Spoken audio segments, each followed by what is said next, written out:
Getting your nails done at the salon is a luxury that just about every woman enjoys. But how clean is the salon where you get your manis and pedis? In tonight's special report, 7 at 4's Megan Morelli shows us who's inspecting our favorite nail salons, what they find, and what we need to do to pay attention as a customer.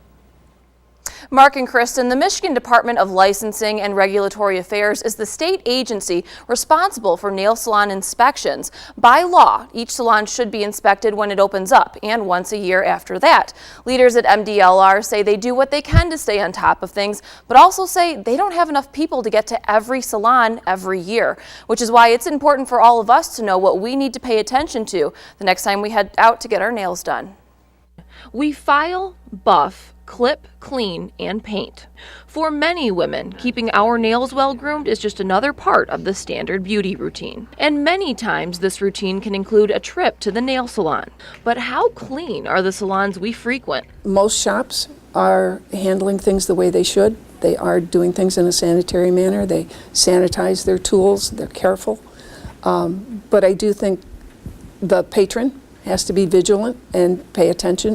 12 people within the Michigan Department of Licensing and Regulatory Affairs are responsible for annual inspections of the nearly 11,000 nail salons operating in the state. I think we're inspecting them as often as we need to currently because the number of complaints from the public regarding the type of service they're getting, the cleanliness, the sanitation are very low.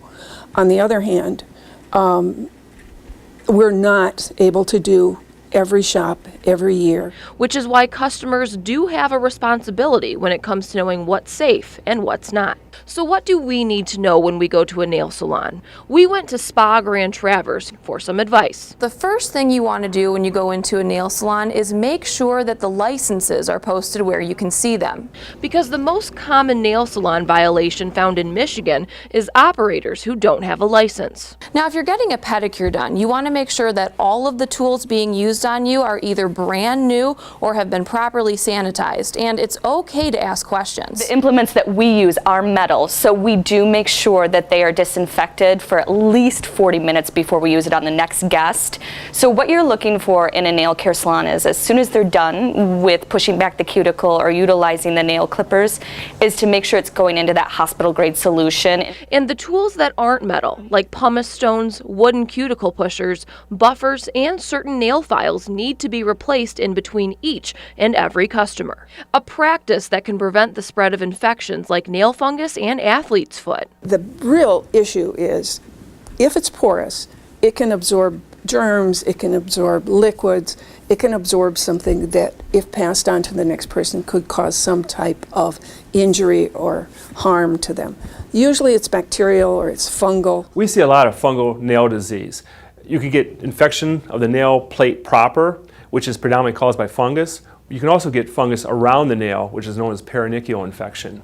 You also want to make sure that the tubs that are being used have also been properly sanitized. The water could actually add to the growth of some type of bacteria, partly because the water is usually going to be warm. By law, these pedicure tubs must be emptied and cleaned after each customer.